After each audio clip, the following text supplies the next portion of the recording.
نحمده ونصلي على رسوله الكريم اما بعد فاعوذ باللہ من الشیطان الرجیم بسم اللہ الرحمن الرحیم۔ سورہ نحل کی آیت نمبر 1 سے آج کے سبق کا آغاز کریں گے۔ رب اشرح لی صدری ویسر لی امری واحلل عقدۃ من لسانی یفقهوا قولی رب زدنی علما رب زدنی علما رب زدنی علما۔ اللہم فقہنا فی الدین اللہم فقہنا فی الدین اللہم فقہنا فی الدین۔ اعوذ باللہ السمیع العلیم من الشیطان الرجیم من ہمزہ ونفخہ ونفثہ۔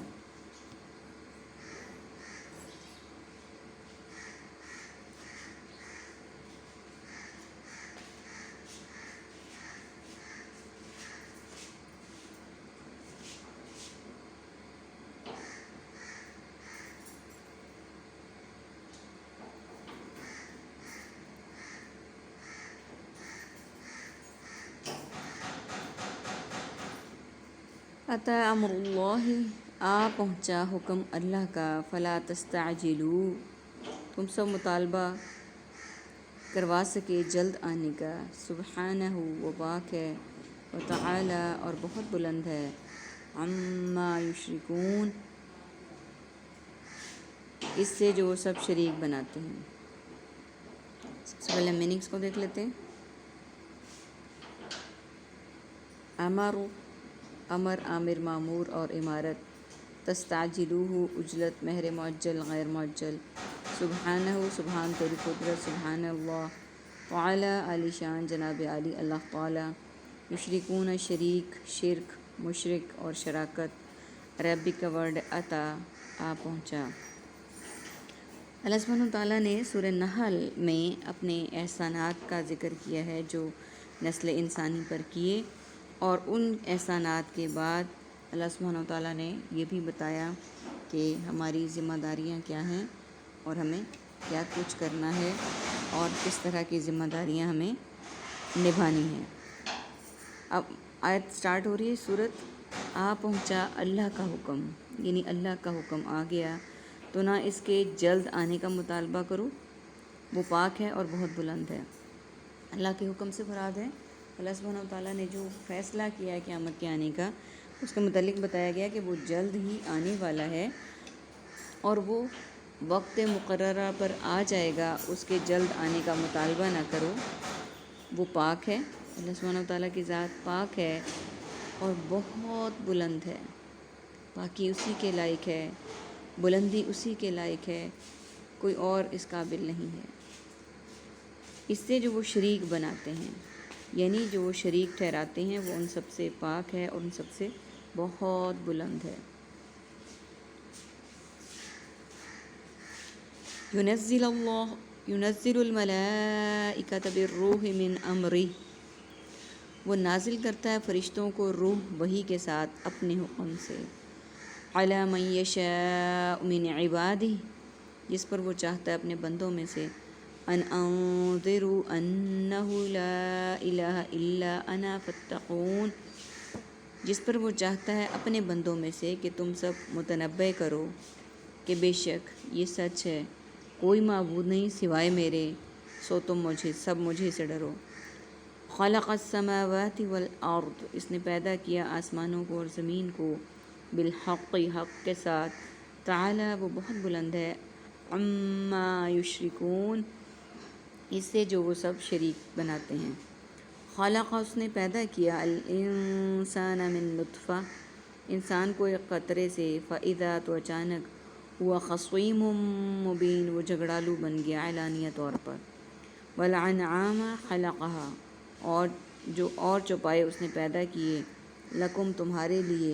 فیہا اس میں، دفء گرمی حاصل کرنے کا سامان ہے، ومنافع اور فائدہ ہے، ومنہا تاکلون اور انہی میں سے تم بعض کو کھاتے ہو۔ سب سے پہلے میننگس کو دیکھ لیتے ہیں۔ ینزل نازل، نزول منزل، من اللہ، امر ہی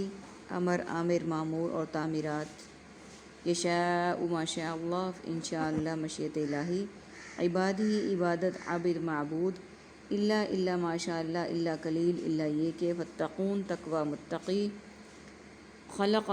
خالق مخلوق اور خلقت، السماواتی کتب سماویہ ارض و سما، الارض ارض و سما قطع اراضی اور ارض مقدس، بالحق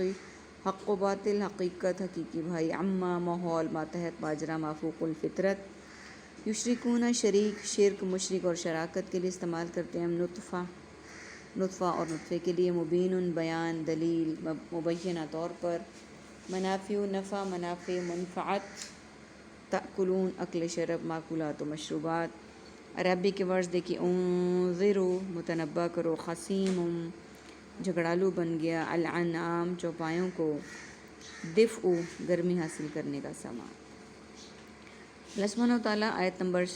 2 میں فرما رہے ہیں کہ وہ نازل کرتا ہے فرشتوں کو روح یعنی وحی کے ساتھ اپنے حکم سے جس پر چاہتا ہے اپنے بندوں میں سے، کہ متنبہ کر دو یعنی انہیں آگاہ کر دو کہ بے شک یہ حقیقت ہے کہ کوئی معبود نہیں سوائے میرے، سو مجھے سے ڈرو۔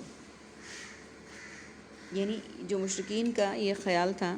کہ نبی ہمارے جیسا کیوں ہے، اگر اللہ کی طرف سے نبی ہوتا تو کسی امیر کبیر قبیلے کی طرف سے ہوتا، ایسے ہوتا ویسے ہوتا۔ اللہ سبحانہ وتعالیٰ اس کا جواب دے رہے ہیں کہ وہ فرشتوں کو روح کے ساتھ یعنی اپنی وحی کے ساتھ نازل کرتا ہے اپنے حکم کے ساتھ جس بندے پر چاہتا ہے۔ اس میں اللہ سبحانہ وتعالیٰ دوسروں کی مرضی کے محتاج نہیں ہے، بلکہ اپنی مرضی کریں گے، وہ اپنی مرضی کے مطابق نازل کریں گے۔ اور ان کو بتا دو کہ میرے سوا، اللہ سبحانہ وتعالیٰ کہہ رہے ہیں، میری ذات کے علاوہ کوئی معبود نہیں ہے، سو مجھے سے ڈرو۔ اس نے پیدا کیا آسمانوں اور زمین کو حق کے ساتھ یعنی سچائی کے ساتھ پیدا کیا، وہ بہت بلند ہے اس سے جو وہ شریک بناتے ہیں، یعنی جو وہ شریک ٹھہراتے ہیں ان سب سے وہ بہت بلند ہے۔ اس نے پیدا کیا انسان کو ایک قطرے سے۔ اب یہاں اللہ سبحانہ وتعالیٰ نے انسان کو اس کی تخلیق کی حقیقت بتائی ہے کہ وہ کس طرح ایک نجس ناپاک قطرے سے پیدا ہوا، تو اچانک وہ اور پھر اللہ سبحانہ وتعالیٰ نے اس کی تخلیق کے مراحل اس کو طے کروائے، اس قطرے سے وہ انسان بنا، پھر وہ ماں کے پیٹ سے باہر آیا، اور وہ ہے کیا، اس کی بیس کیا ہے، اس کی اصل کیا ہے، اور وہ اچانک وہ جھگڑالو بن گیا اعلانیہ طور پر، یعنی وہ ہر معاملے میں جھگڑا کرنے لگا۔ اور چوپایوں کو اس نے پیدا کیا، انہیں چوپائے کہتے ہیں 4 پاؤں والے جانوروں کو، تمہارے لیے ان میں گرمی حاصل کرنے کا سامان ہے، یعنی ان میں چوپایوں میں بہت سارے فوائد ہیں جو تم حاصل کر سکتے ہو، ان کے گوشت کو کھا کر، ان کے دودھ پی کر، ان کی کھال کو استعمال کر کے، اور گرمی حاصل کرنے کے لیے ان کی جو گوبر ہے اس کو جلانے کے بعد، جیسے پہلے دور میں ہوا کرتا تھا کہ وہ کیا جاتا تھا عام طور پہ، اس سے آگ سیکی جاتی تھی، کھانے وغیرہ پکتے تھے، یہ ساری چیز بتائی گئی ہے۔ گرمی کا سامان اور کئی فوائد ہیں، ان میں سے بعض تم کھاتے ہو۔ اب یہ بھی اللہ سبحانہ تعالیٰ نے اس آیت میں کلیئر کر دیا کہ بعض کو تم کھاتے ہو، بعض کا دودھ پیتے ہو، اسی طرح سے مختلف چیزیں ہیں۔ وَلَكُمْ فِيهَا جَمَالٌ حِينَ تُرِيحُونَ وَحِينَ تُسْرَحُونَ، اور تمہارے لیے ان میں سے ایک رونق ہوتی ہے جب تم سب شام کو چرا کر لاتے ہو اور جب تم صبح چرانے کو لے جاتے ہو، یعنی تمہیں ایک خوبصورتی نظر آتی ہے جب تم جانوروں کو لے کر صبح کو نکلتے ہو یا شام کو گھر لے کے آتے ہو، ان کے چلنے پھرنے میں کہ ایک گروہ کی شکل میں وہ چل رہے ہیں، ایک جماعت کی شکل میں وہ چل رہے ہیں۔ انسان فطری طور پہ اپنی ایسی چیز کو پسند کرتا ہے جس سے وہ فائدہ اٹھا سکتا ہے، جس سے اس کو بہت اپنی ایک پراپرٹی ٹائپ کی چیز اس کو فیل ہوتی ہے۔ تو ہم بھی جانور ہیں، یہ ہمارا رزق ہے، روزی ہے، جو بھی ہمارے جس سے ہمیں فائدہ حاصل ہوتا ہے، ہمارا گھر ہے، گاڑی، اس کو دیکھ کے اس پہ آتے جاتے ہمیں خوشی محسوس ہوتی ہے۔ یہ بات اللہ سبحانہ وتعالیٰ نے یہاں پہ بیان کی ہے کہ جب تم صبح کو ان کو لے کر نکلتے ہو یا شام کو لے کر آتے ہو تو اس میں سے تم ان کو دیکھ کر خوشی محسوس کرتے ہو۔ اللہ تعالیٰ سے دعا ہے کہ اللہ تعالیٰ ہمیں اپنے شکر گزار بندوں میں داخل کریں، اور ان تمام نعمتوں کو جو اللہ سبحانہ وتعالیٰ نے ہم پر نازل کی بہترین طریقے سے استعمال کرنے والا بنائیں اور شکر گزار بندہ بنائیں۔ آمین ثم آمین۔ وآخر دعوانا ان الحمد للہ رب العالمین. سبحانک اللہم و بحمدک نشہد ان لا الہ الا انت نستغفرک و نتوب الیک. السلام علیکم ورحمۃ اللہ وبرکاتہ.